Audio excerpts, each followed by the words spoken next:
What's up, Speed Demons and Drew? How is everybody today? So we're going to be talking about Fast 7, today. And just before we get into that, I'm going to just plug our socials real quick. Don't forget that we are called the Quarter Mile Podcast. That is on all of our social media except on TikTok. Because again, TikTok took us down for that or didn't really give us views, and it was just all weird. So now it's just Quarter Mile Podcast. That'll teach them. On TikTok, because we're different. Let's kick it into full swing with the live episode. We've got that in September. Yeah, September 21st. Yeah, so that is going to be our, which one is that? Is that ninth episode. Ninth Fast 9, F9. Mm-hmm. And that is going to be in Memphis, Tennessee. At the High Tone. If you guys have not gone to High Tone before, it is an awesome venue, by the way. Not just for podcast live shows like that. It is for live music shows. They didn't really ask us to plug it like that. But I have been to High Tone, so I highly recommend going. They also do live comedy there every week. And they have really good chicken tenders. Exactly, which Drew knows about both of those very well because he is a comedian and you should check out his content as well. Yeah, I'm very excited about the live episode recording. So anyone in Memphis or in West Tennessee that doesn't mind driving to Memphis, you can go to our Facebook or our Instagram, or if you're in a place where you can click on the links on this episode, we'll have it where you can go ahead and get tickets for the live episode recording at the High Tone. They're free. We've never done this before, so we don't know if people are coming. So we're making it as easy as possible to come. I mean, there'll be the opportunity to donate to the podcast if you want, but honestly, it's just for people that have been enjoying our podcast, that enjoy Fast and Furious. I'm very excited because F9 is the movie. It's a tie between F9 and Fast 10 as to which one people hate more. So I'm very excited. But I feel like more people don't like F9, and so I'm very excited about us getting together and just giving people a safe space to talk their trash. And I've already lined up 3 comedians from Memphis that are going to come and be part of the podcast. Goody. For us. So, and one of them, I won't tell you who they are until we're at the actual episode. But so show up. Yeah, but one of them I'm very excited about because he's never seen any of the Fast and Furiouses ever, and so I've given him very specific instructions to watch none of them. Except for 9 the night before we record, and then all I want is his impressions of debatably the worst movie of the series, and I just think it'll be a fun little whatever. Interesting. So he's not going to get much context of certain things, and that's going to make it so funny when he gives us his opinion of just the 9th movie. I wonder how. I myself, because I can't go back and just let myself forget entirely all these movies. Even though, again, I did have to go back and rewatch things for details just because I was younger. I don't remember all of that. But, to not watch any of them, that's like going back and watching the last movie of, Hunger Games. Yeah, absolutely. And just being like, yeah. And I feel like that makes sense. I feel like we've talked about this before with Fast and Furious. And this is at least my experience. Maybe it's your experience as well. But I love watching the movies and marathoning them all together because, sure, once you get to the later one, their thing is they get more ridiculous as they go. It's an intentional thing that the Fast and Furious people are doing. They always want to do one stunt that's better than the big one. Yeah, absolutely.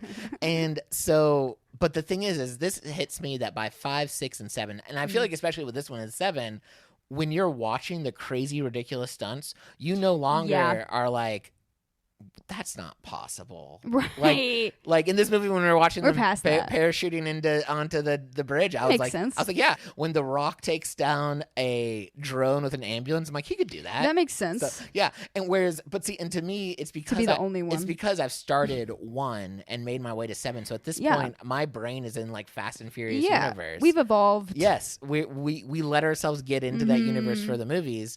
But my friend watching just the 9th one, he's gonna be like, what is this? Race Wars. Yes, love it. Race Wars had a comeback this movie. We'll get to talk about more Race Wars. Comeback. Yeah, they did. Bailey's still petitioning that that's what we name our podcast, Race Wars, the Fast and Furious podcast. I told her some of our audience won't like it, but she says, you know what? That's the best name out there. So and apparently Drew thinks he can speak for me. I'm just kidding. Well, I am a man. Oh. And we are on a Fast and Furious podcast. You're right. I'm sorry. let me know my place. So. Anyway, we... Where do we go? We're what Switzerland here. It's okay. We are all for the girlies and the guys and everybody. So, y'all, we're just here to hang out. Yeah. Chill out and enjoy some Furious 7. Yeah. So, let's kick it into it. This movie, Fast 7, or Furious 7, you got to get those titles right because they're so easy to remember. Exactly. Was directed by James Wan, who's not Justin Lin. And the reason he didn't direct this was he was directing a different movie. A lot of people think he was like completely done by 7. That's not true. He did get done shortly after that, but he did get done. This was that I said that so correctly. Yes. We only use proper grammar in this podcast. Yep. And so we had all the regulars come back, and then we added some pretty big name actors here. We had Jason Statham, who played Deckard Shaw. I love him. He was great. He's my favorite. Yeah, he's my favorite part to the entire thing. Actually, he nailed his part so Yeah. well. And kind of fun fact, so he came back as Deckard Shaw. He was originally asked to be Owen Shaw from the first movie, but he was filming a different movie. And thankfully, they were like, okay, well, we'll have a small scene of you to suggest you for the next movie. And so that's how, but that's kind of cool that they had him first for the, anyway, so that was pretty cool. They also had, this was a great addition in my mind, Kurt Russell, who played Mr. Nobody. Wait a minute. Yeah, the secret agent guy who with the That's Heinesons, right. that's Kurt Russell, yeah. Oh my gosh. Yeah, that's right. Because I freaked out when I saw him. I'm like, who? Why? I forgot about him did until you I get watched here? it this time, but now that we're kind of looking at it a little bit more closer, one of my favorite parts of the movie was him. I thought everything he did in this movie was perfect. And I just loved that. So we just said how the movies get more ridiculous. Yeah. They own it. Mhm. Like, they don't even give this guy or his organization any kind of subplot. There's Nothing. like Mr. Nobody. That's Yeah. his name. It doesn't matter. He's like, We it don't- doesn't matter. We don't even care anymore. I'm nobody. Wait, this is just a guy who has a thing that gets you to Yeah. what you want to do. Yeah. And I just loved that his character was them, the directors or the producers or whoever being like, this is just a guy who's important, but we're not going to give you any more details. Yeah, I really liked how that went actually, because he's like, I'm the shadow people. Like, I'm part of the shadow people. Yeah. I'm just Mr. Nobody, and that's all you will know. And he just was light humor and Like, I fun. dig it. So yeah, It was cool. And Yeah. then we did have and I might not pronounce her name, so if you listen to this podcast, sorry about it. Nathalie Emmanuel, who played Ramsey, and of course she comes in for this movie and further in the series, so she becomes part of the family. They also have other actor. I mean, this one had like at this point they knew what they were doing. They were just bringing in actors.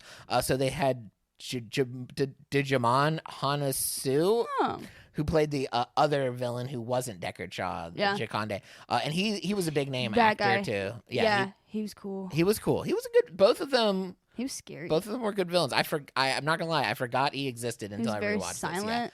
Yeah. ominous. Good evil dude. Yeah. And then of course, wouldn't be Fast and Furious without MMA fighters. And so they had Ronda Rousey and Tony Jaa, who was the guy who fought Paul Walker or Computer Paul Walker. Yeah. MMA champs for sure. One of my favorite scenes was when before the Letty Ronda Rousey fight, when she comes in and Letty just beat up the person, and she's like, "Would you believe I beat him up with my charm, or I knocked him out with my charm, or something?" Right. That was a very under. I don't feel like enough people laugh at that scene. I was with my friends watching it, and they gave no reaction to it. And I was like, "Really? That?" It was funny. Yeah.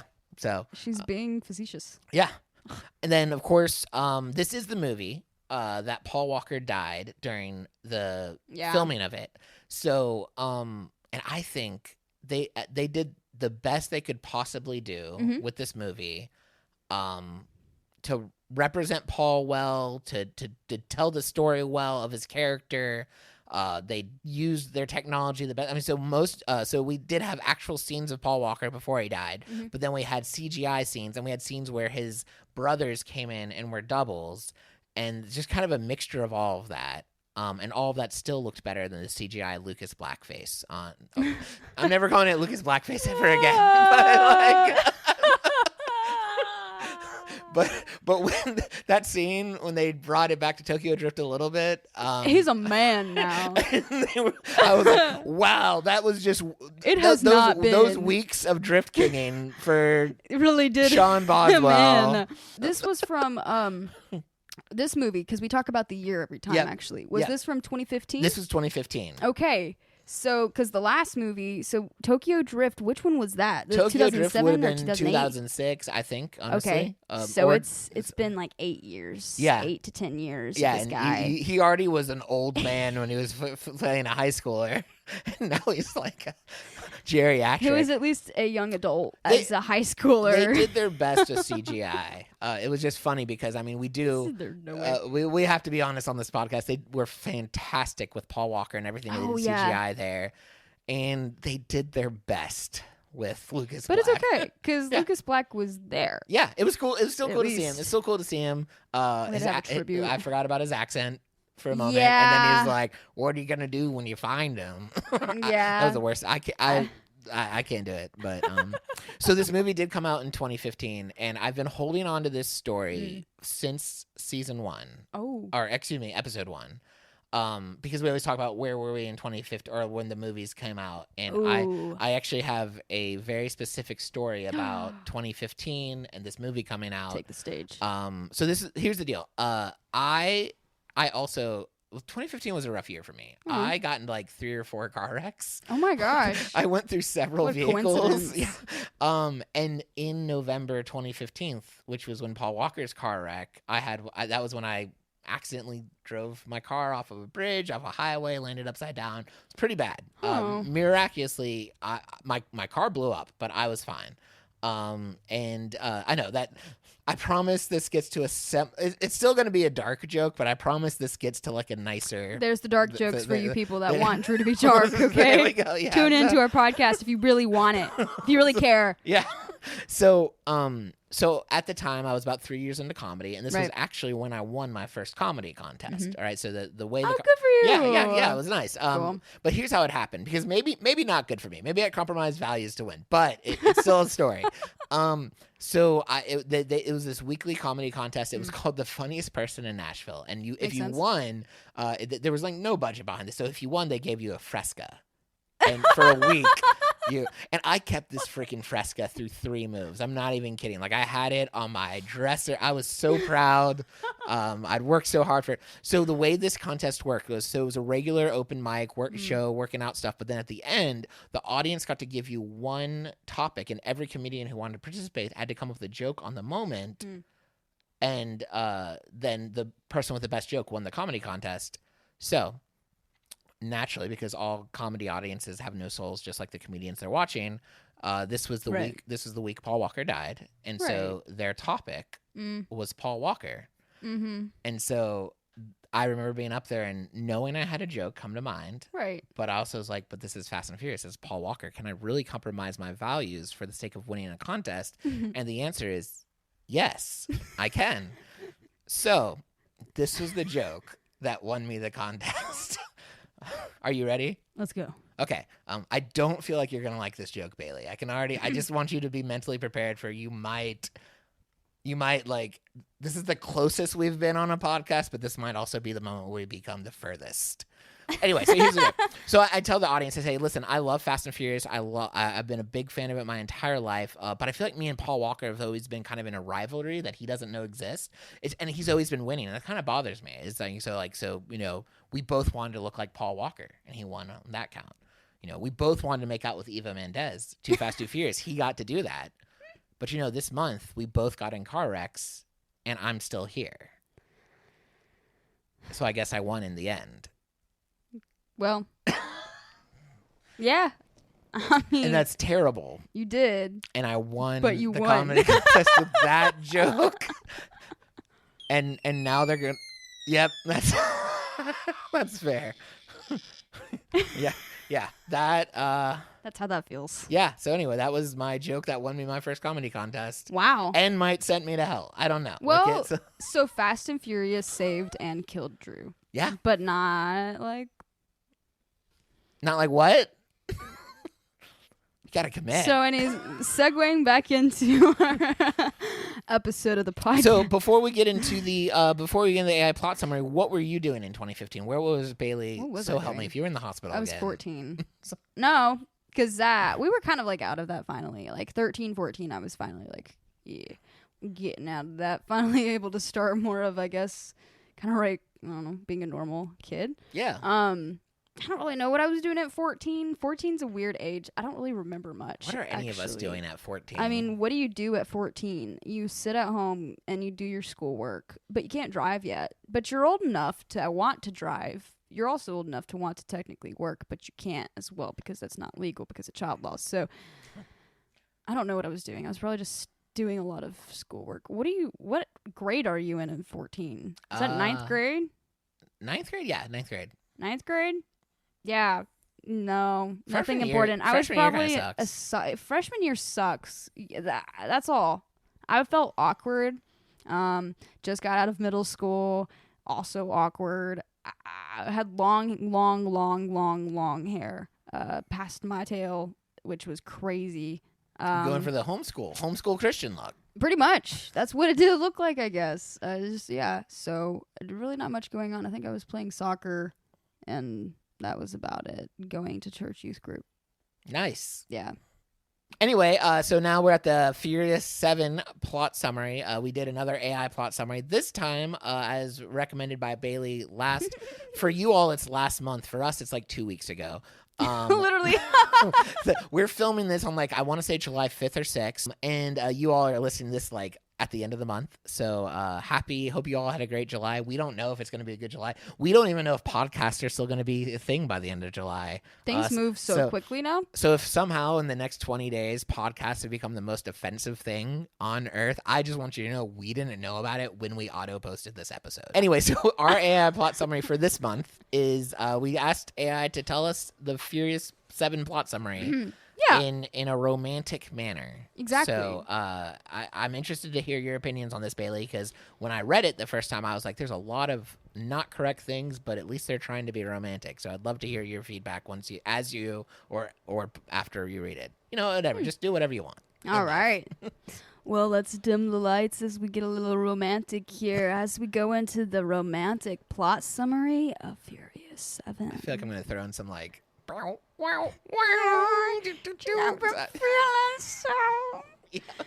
Yeah, Furious 7. You have to read it romantically, or That's right. I don't. All right, starting now. Furious 7 is a heart-wrenching tale of love, loss, and the unbreakable bonds of family. The film opens with Deckard Shaw and a former British Special Forces assassin seeking revenge against Dominic Toretto and his crew for the severe injury of his little brother, Owen. Deckard's rage and grief drive him to destroy Dom's home and kill Han Lu, a beloved member of Dom's family. That's his last name?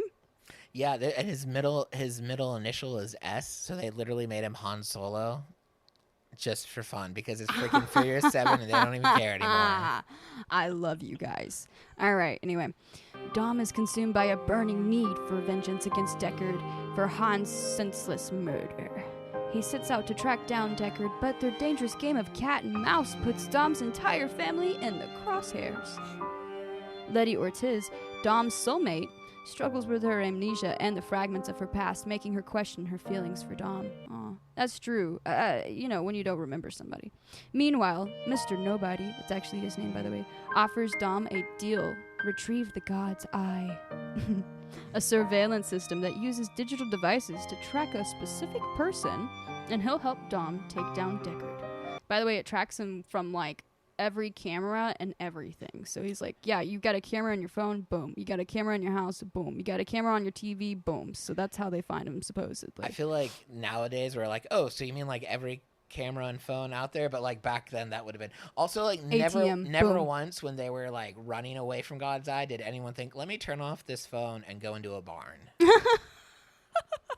Boom. Just solved Fast and Furious 7 with, I would have been ears. Just go off the grid. Yeah. Dom agrees, knowing this is the only way to protect his family. It really is, though, supposedly.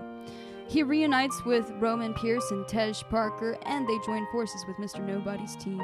As they embark on their perilous mission, Dom and Letty's relationship is put to the test. Letty begins to recall pieces of her past, seeing herself with a different man, further complicating her feelings for Dom. A different man? What? I don't think that's true. I don't think that's true. So that's wrong. Dom, fueled by love and determination, vows to help Letty remember and reclaim their lost years together. I think them saying a different man was just them trying to be creative with their linguistics or whatever. If I can speak for AI, Yeah. which we already decided was a woman, so technically by Fast and Furious standards, it's allowed. No. I think Letty was feeling like a different person than what Dom was remembering. Mm-hmm. And so that's kind of why she's like, I need space. She's like, because every time you look at me, you see someone who I'm not. Exactly. So it's the same in the other foot, too. Yeah. I mean, so that makes sense. That makes sense. Dom, fueled by love and determination, vows to help Letty remember and reclaim their lost years together. That's okay, cool. The team faces unimaginable odds. This isn't really as romantic as I thought. Yeah, they're I'm not. kind of disappointed, but whatever. The team faces unimaginable odds as they battle Deckard and terrorist named Jakande, who wants to use the God's Eye to gain control over the global surveillance system. Deckard is driven by his desire for revenge, while Dom fights for the love of his family and the chance to build a future with Letty. I think it was just focusing on Dom's love for Letty, really. I think that's what it did. Which has, like, so little to do with the plot. It's so little to do with the plot line, though. That was mainly actually the last movie more so. Yeah. But all right. In the end, Dom and his crew pull off an incredible heist in Abu Dhabi, and Dom finally gets his chance to face Deckard. Their intense fight ends with Dom emerging victorious, but instead of killing Deckard, he shows him mercy, a testament to his unwavering belief in the power of family. The film concludes with Dom's crew gathering by the beach, mourning the loss of Yep. Yeah. Han, and celebrating their victory. Letty gets back in the car with Dom, finally ready to embrace their love and She doesn't. It's okay. I don't know. Finally ready to embrace their love and the life they always dreamed of having together. Supposedly. Brian O'Connor is playing on the beach with his son. A heartwarming moment symbolizing that he will always be part of their family. The film ends with Dom driving off into the sunset at peace, knowing his family is safe. And and that he and Letty have a second chance at love. I looked at Drew during the family is safe part for us podcast car listeners, because for those of you that haven't caught up yet, Paul Walker's dead. So at the end of that scene, by the way, I don't know if people have noticed or if this is me overthinking things, but I am pretty sure they broke the fourth wall at the very end scene 100%. when they were like, just look. All you have to do is look. Yep. And I'm just like, oh my gosh. Yeah. You're talking about something else. They, at least twice in the movie, they broke the fourth wall, and really- I felt like it was so great. Letty, Yeah. her emotions Yeah. sold it for me. There was that So last scene authentic. where when they do the flashback and they do him talk, like Vin Diesel or Dominic Toretto talking, even though he's talking about Brian O'Connor, you can tell that it's really more of a respect to Paul Walker. And I love that last scene. And they were very intentional about the scenes they picked in the flashback with and how it connected to the different characters. You saw them break that whole breaking the fourth wall, at least in that scene, started when they were on the beach and all of them were like, oh, everything's different now. I did think everything they did with Paul Walker Very and the intentional. sentiment, it was intentional. It was powerful. And another thing I really liked, this was more of them thinking about it as a movie versus like the respectfulness to the actor or whatever. Yeah. Because I remember this when we saw Fast and Furious 7.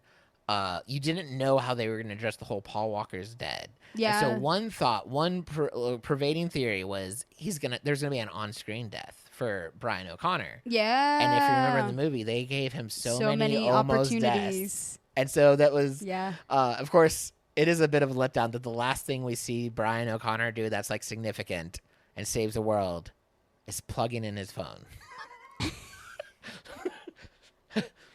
What? Yeah, so that last I don't scene when he's remember that. rushing, I mean, there was the cool fight scene going up the stairs, but the whole thing was he's running with his phone to plug into a thing to reinstall God's Eye, or like to rehack God's Eye. So like his big heroic moment was taking the phone out and plug like it's a charger. Oh my gosh. After all the After big running things, up a like bus or whatever, yeah. Down a cliff and... Let that be a lesson to all of us, that it doesn't matter in life. Sometimes you want to do the running up the buses. You want to do the jumping out of a plane, parachuting in your car. You want to do these incredible moments, driving backwards in your car, looking at Eva Mendes with full focus and not looking at the... You want these epic moments, but sometimes the moment that the world needs you to do is plugging in your phone at the top of a staircase. Exactly. Plug it in and then leave it. You don't need it.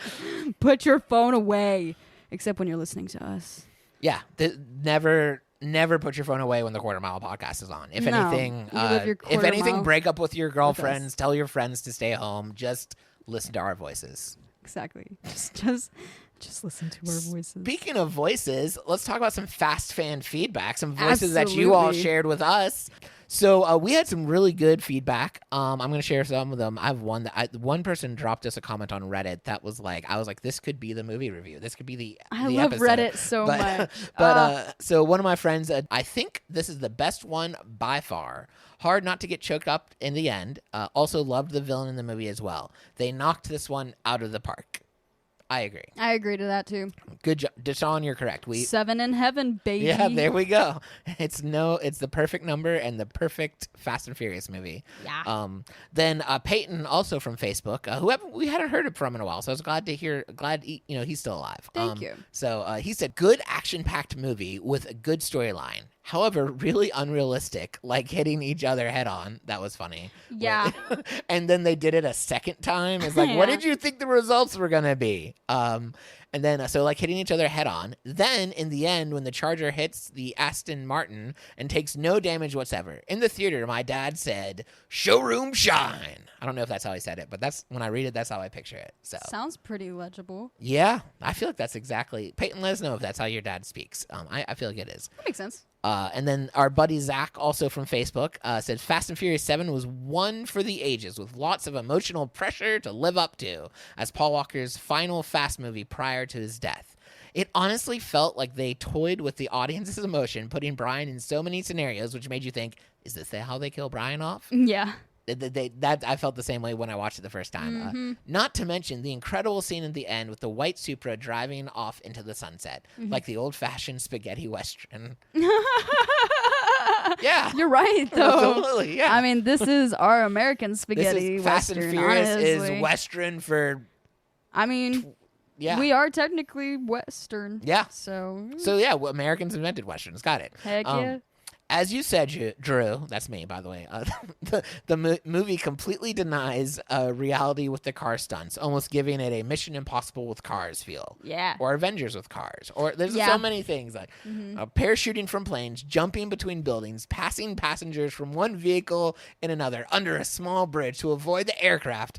I could almost see Tom Cruise in the brainstorming session. I would love it if Tom Cruise was in a Fast and Furious movie. Fast and Furious Mission Impossible crossover. Let's do it. That'd be a cool crossover. Overall, a fantastic ride and tear-jerking ending that Wiz Khalifa nails with See You Again. I'm getting goosebumps just thinking about it. Honestly, same. And then Zach Elias with a nice positive commentary. Love your work, y'all. Thanks for another quarter mile to enjoy. I think that makes 1.75 miles now. Good job. Aw, 1.75 miles. That's cute. Yeah, I like it. Zach's a cool guy. That's cool. All right, then this next one came from Sarah Quell from Reddit. And this could have been our AI plot. This could have been the plot summary, honestly. It probably better. So she says, I love 7. It's tight and well-paced. It has genuinely good emotional family moments, and has a great villains, actually, Deckard Shaw and Mosey Jaconde. Deckard Shaw was the best villain antagonist in the entire franchise, in my opinion.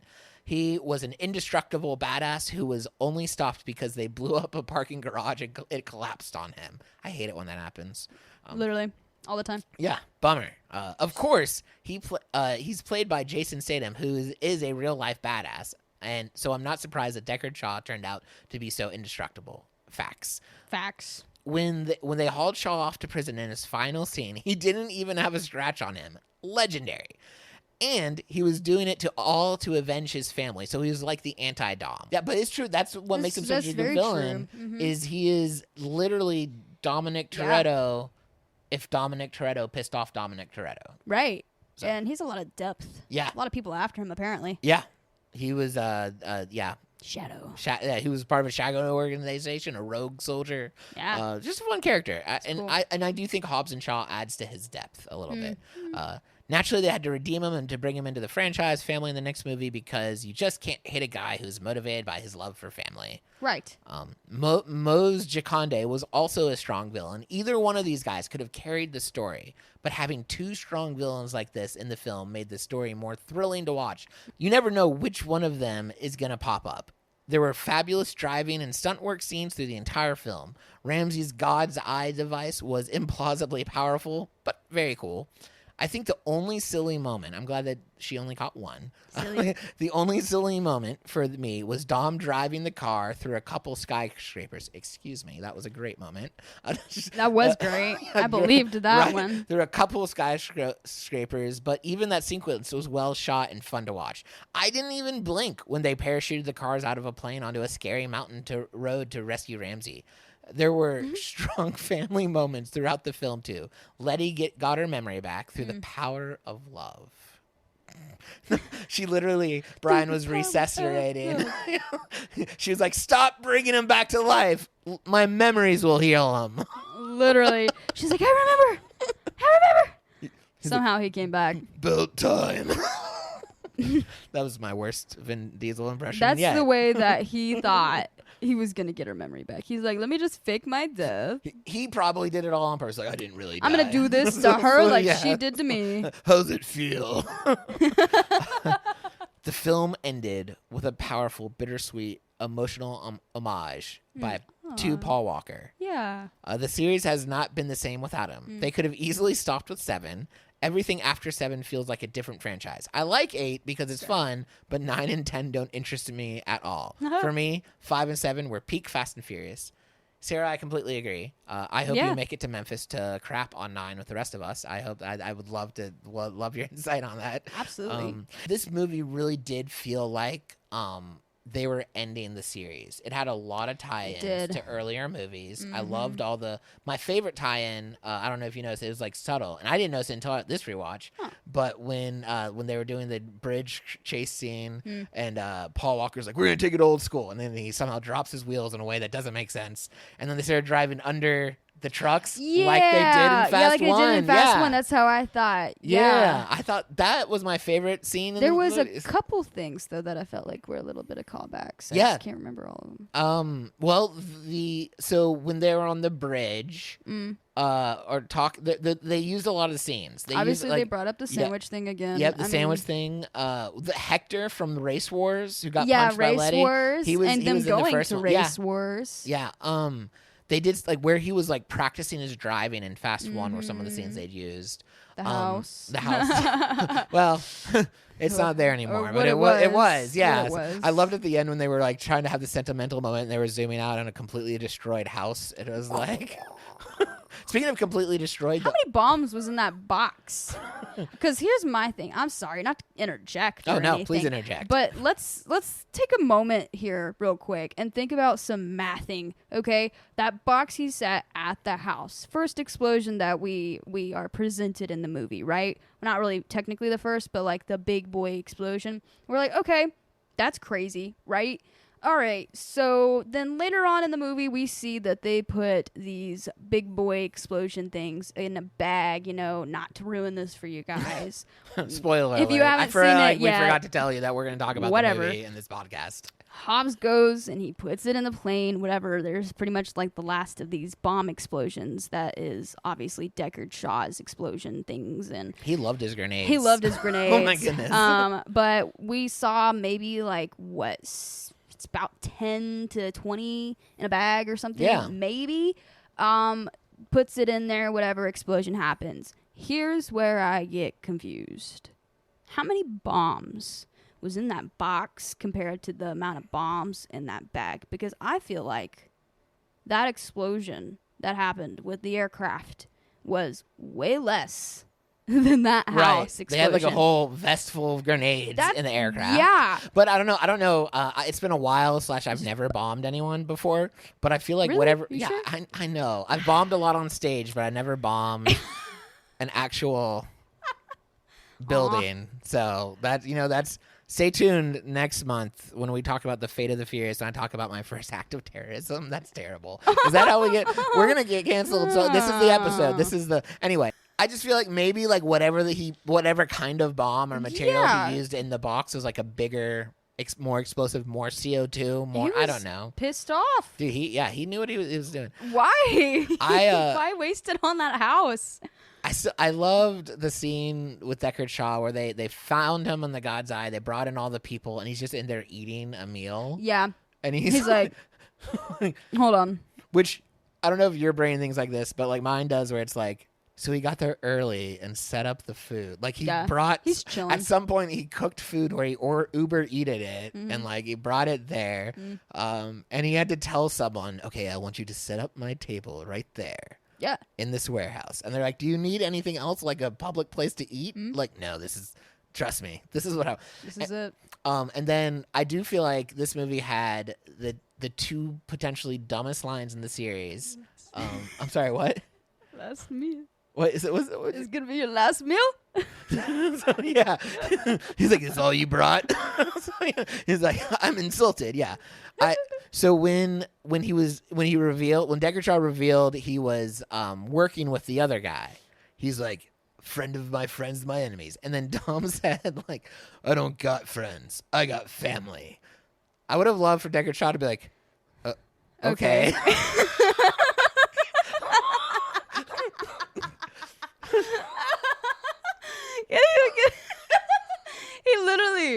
He brings in like this scary guy with all these people.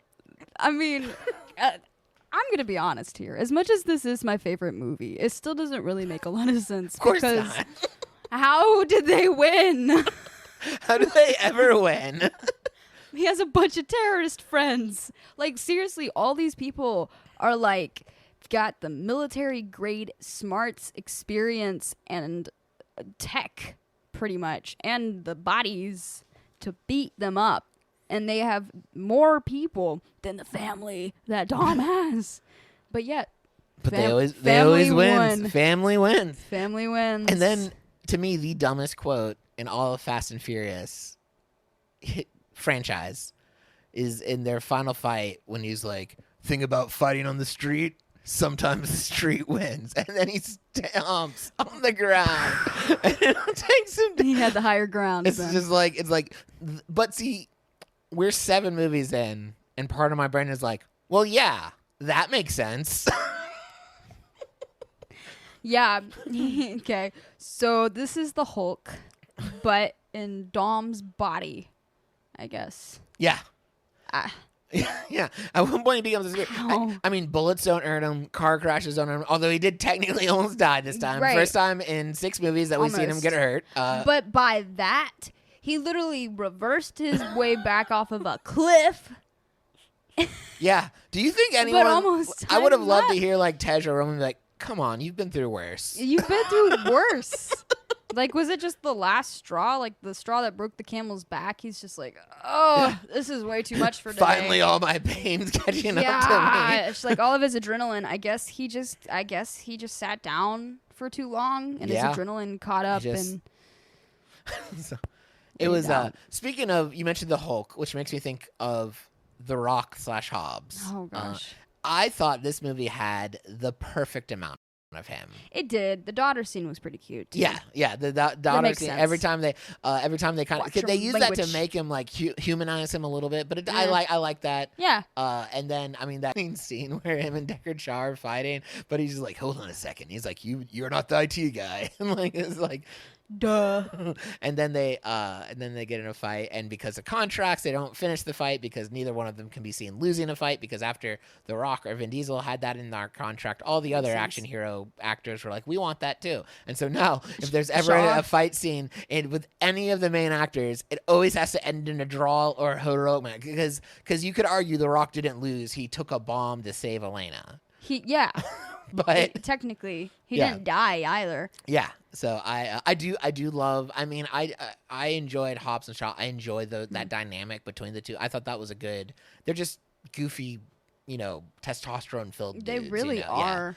Yeah. Fun fact: when he's in the hospital and right before he busts out of the cast and goes save the day, he's watching football footage. And one of my favorite fun facts about this movie is that footage is a game he was in when he was a football player. Are you serious? He's just watching his own footage. Turns it off quickly.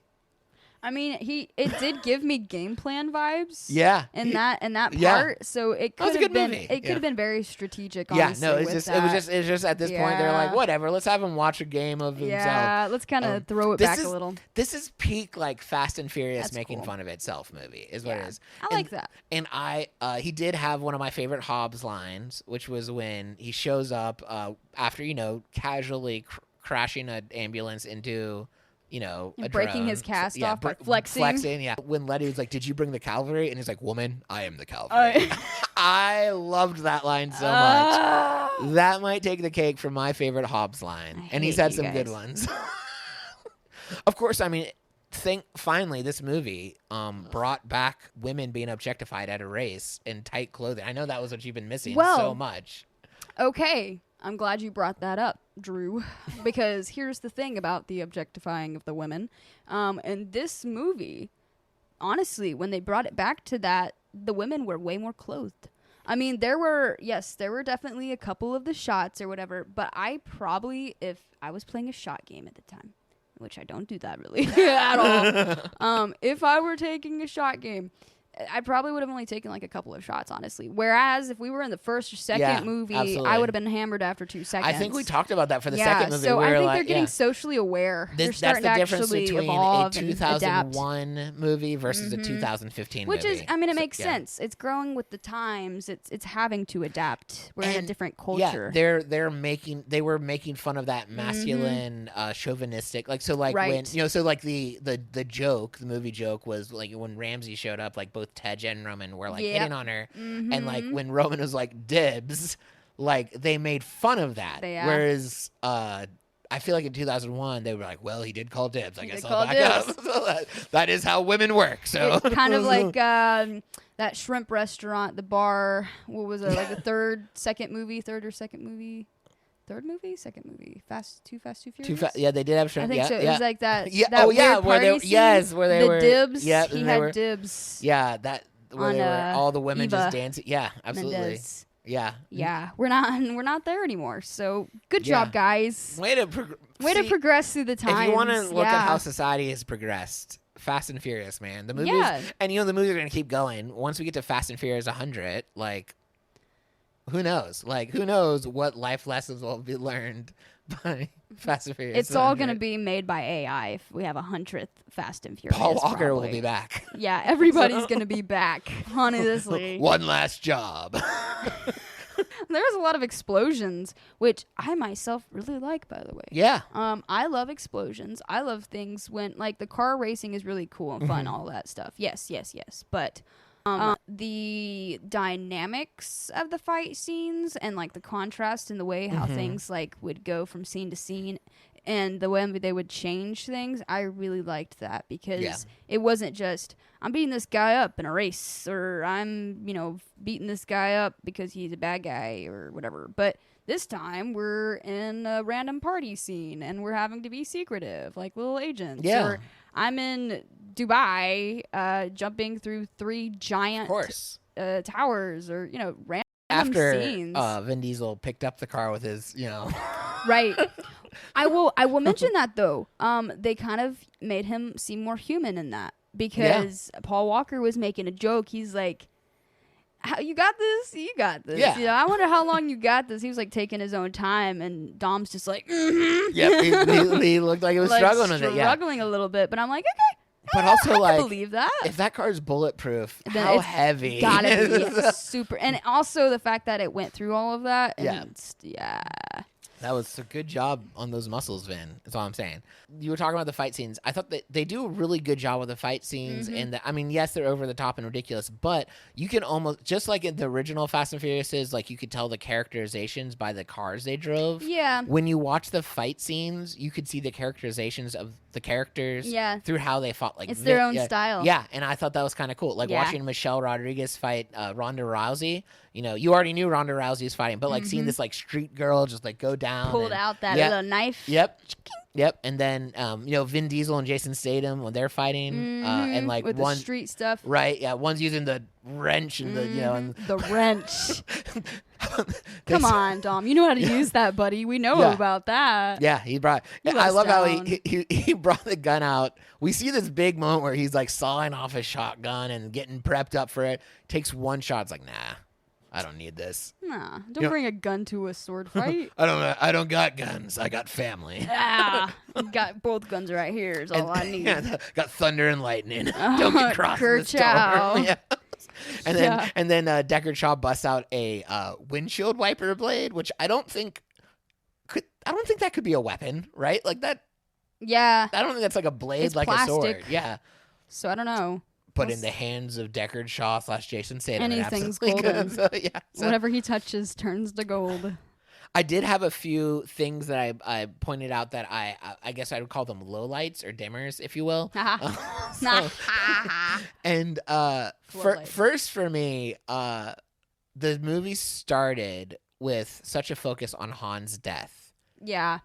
And then by the end of the movie, I completely forgot about Han and that they were like starting to do this for Han. Yeah. And like nobody ever was like, we avenged Han, or like, or I miss Han, and let's not even forget about who cares about Giselle at this point. They were like, they were like. So I think it's because even in the Fast and Furious universe, they're like, they're not really dead. I mean, we come back from death all the time. Like, they didn't even bury Giselle, is my thing. They buried Han and put Giselle's picture on his burial coffin. Maybe she was in the coffin too. I don't know. Probably not. That's weird. I want to be buried together. I don't know. I think I go backwards and forwards because I do think the Letty memory loss / remembering thing was kind of dumb. I kind of forgot about her in the movie. Like I felt like she was kind of like she just kind of appeared at random points. And we probably could have done without that. Yeah. Honestly, like without the whole memory loss thing, I don't know. I feel like that was a weird reset. Yeah, but I like her so much as a character that I was like cool with it. I was like, all right, that's fine. Either way, she's still here, so yeah, we're good. I just feel like she definitely has the most like character development of all the female characters. She does, yeah. And I would say she's like top 3-ish of all the other characters. You know, like, so she's definitely. I'd say so. But she was one of the OGs, so that makes sense. So she's just not a girl's girl, so I don't know. Which fits in Fast and Furious. They're like, we're gonna give her the social status of a man. It totally fits. Yeah. All those action sequences were fantastic. They were so good. In the last one, they had 2 big ones. This one, they're like, let's have 3 big ones. Yeah. I feel like by 8, it's just like it's one big action sequence. The whole movie is just action. This was one of the ones that I remembered a little bit more of, anyways. Yeah. But also, like, I wasn't upset because The Rock was in it at about a decent capacity. Just enough. And again, it threw in a little bit of funny little, like, I mean, did give me game plan vibes. So it was kind of like a little dose of childhood regardless. So here's some Furious facts for y'all. So first one, over 230 cars were destroyed during the filming of this movie. That makes so much sense. I saw that and I was like, that seems low.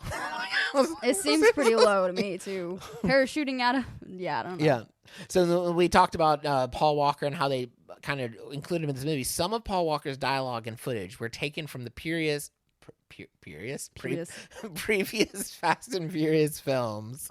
For example, Brian's conversation with Mia in the Dominican Republic garage is actually a deleted scene from Fast 5. Similarly, the plane conversation between Dom and Brian has every shot of Walker rotoscoped from the conversation with Dom about their fathers in Fast 5.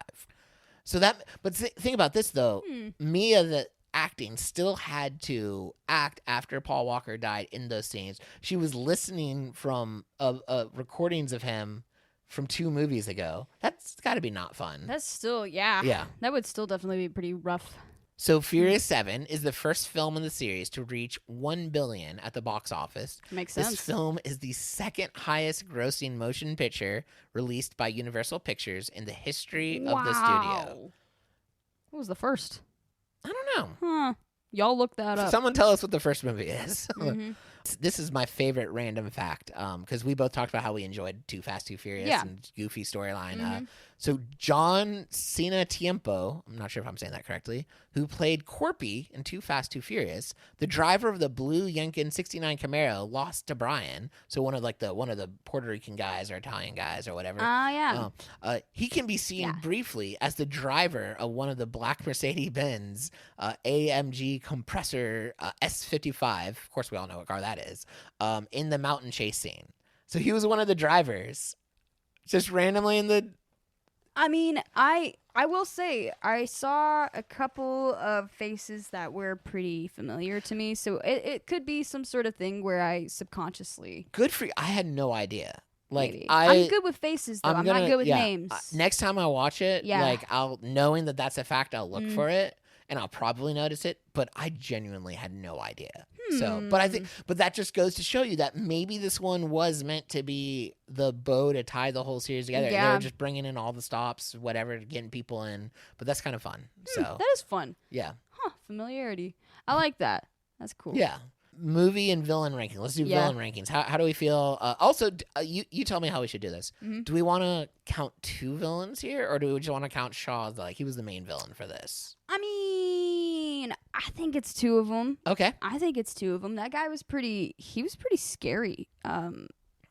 He had a good vibe. He had a good villain vibe. Yeah, they both. I mean, they both could do. Okay, we'll give this movie 2 villains, and we'll rank. So where do you want to look at your rankings? Jeez, yes. Well, I already know what my number 1 is.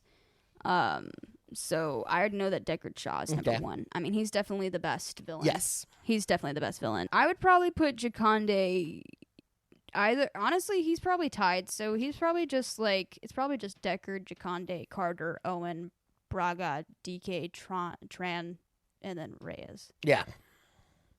Tron yeah. Legacy. Tron, good movies. Good movies, yeah. Terrible villain, but good movie. Gosh, that. I'm gonna deviate from what I normally would say. Okay. Right. So, my problem with Deckard in this movie. Oh. Even though I loved his character, it was he just showed up at random times. They could have avoided. They could have just chosen not to help Mr. Nobody and just waited for him. I mean, the argument was well, how many more people are going to die before you do that? But he wasn't very good at killing. I mean, aside from Hans, he wasn't very good at killing them. He missed a lot of shots. He did. Literally. And his whole motivation was you injured my brother, not killed. You put him in the hospital. Which I love that scene where the first scene you see him where he just destroys an entire hospital and he's like, make sure he gets the best care he can. And they're probably well, if you didn't destroy our hospital, maybe we could have. But anyway, so I'm going to actually put him under Owen. So he's my number 2. He's my number 2 because in my brain, Owen had more of a villainous story. He was the anti-Dom, literally, he was all about strategy and all that. And then he kind of goofed at the end. He kind of got a little more manic at the end as his plans were unraveling. But to me, he was a better villain. I understood him more. So, but I do like the other Shaw as well. So Deckard's gonna be number 2. Okay. Jakande, I'm gonna he was good, but I didn't care about him as much as I did Owen, Deckard, and Carter. So he's gonna actually be my 4th spot. Okay. But yeah. So I'm going to have a hard time with next month's villain because if we just had 8, to me, she would have been the best villain in the entire series. Loved her. But then, the problem is we have 9 and 10, and she's still a little bit in those movies, and I feel like they make her less villainous. That sucks. Yeah, I mean, I remember leaving 8 thinking that was the best Fast and Furious villain. But then the rest of the movies happen. I'm like, or not. So anyway, we'll get there. Yeah. Movie rankings. This is my number one. Yeah, I can agree with that. To quote, semi-quote Parker Flack, Furious 7 all day, every day. All day, every day. Yeah. We love you, Parker. Thank you for being on this podcast. Yeah, that was a good episode. But yeah, so this Go check out that episode on yeah, episode number 5. We had an awesome guest who knows more about cars than both of us. Okay, I was going to say at least me, but for sure. Definitely both of us. But cool. So did you say this one was also your number one? Yeah, this one's definitely my number one. It's the one that I saw in theaters, actually. Yeah. I saw this one in theaters, too. Mm-hmm. So this is a good one. Because I don't know. I don't think I saw the other ones in theaters. I don't believe so. Welcome back to Bailey's Best Bits. Love it. Where we realize my favorite bits. So this is, I'm actually telling y'all what it is. It's the fight scenes. Yeah. Cool. So these are my favorite fight scenes because we have a lot of fight scenes in this movie and a lot of very good fight scenes, if I might add. I mean, honestly, what I'm upset about the AI plot summary is the fact that it didn't make the fight scenes romantic. No, it did not do a very good romantic job. I feel like they nailed happy and angry, but apparently robots don't know much about love. But instead, it was sleepy and dopey. Yep. So nice. That was bad. So, anyways, the first one, of course, I'm just gonna go in, time relevance. You got Hobbs versus Shaw. Obviously, that's a movie. So, them in the wasn't that like the office? The they were in his office. He was stamping all night, still incredibly sweaty, like he just had a workout before. That's where that was funny to me. That is where he was eating his last meal. So, Yeah. Whatever. So obviously, since nobody can beat The Rock, you got a very large and long fight scene. So that was fun. And then you've got Ronda Rousey. Kara apparently is her name. Oh, I don't remember them saying her name, but when I looked it up, it said Kara. Yeah. I couldn't even remember if she had a movie name. I was like, Just what thought was she her was character? Security guard. She was just woman. security guard. Also, they were definitely like Red Barons. It was all of these WWE like MMA looking women. But I was like, those are the Red Barons, man. He's got some Red Barons. That's pretty cool. If y'all don't know what that is, that's pretty fun. So yeah, the Ronda Rousey versus Letty fight, that was pretty epic. Yep. And of course, that was also a lengthy one. Also, I found that on YouTube, and I wanted to interject and say a YouTube comment that I found that said, the actress who can't fight versus the fighter who can't act. So, I mean, I thought she did okay for her part. Yeah. If you're is she an MMA or WWE? MMA. Or both. Okay. Okay, well that makes sense. Thank you, Alan. I don't know if you guys WWE it definitely has the cheese, so that's yeah. Cheesy. So is The Rock. But the next one, Dom and Shaw's fight as well, which was like the final street fight. But they fought each other already. But I wanted to just highlight mainly the last. So it's the last street one. fight one. Yes. Yeah. So you've got the Hobbs versus Shaw, Ronda versus Letty, and then the Dom versus Shaw. So cool. Yeah. Here's the thing. I know already what I'm going to guess, but I'm afraid that you're tricking me. Okay. Because I remember in Too Fast, Too Furious, I was just as certain about my answer. And I was like, this is it. And then you had played me. And because like you went through the most detail on the answer that I'm going to pick. But that could have been your way of like messing with me to make me think. But see, like to me, even before you mentioned them, I was like, this is going to be the one she picks. And like, I'm potentially making the same mistake that I made like 5 episodes ago, which is going with my gut, which has gotten me into many problems in my life.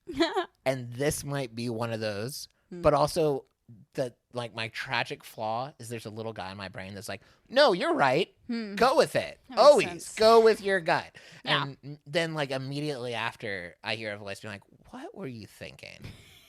So my gut is firmly telling me, and it's because I also agree with it, that the best fight was Ronda versus Letty. Or excuse me, Carrie Kara? Kara versus Letty. Supposedly Kara versus Letty.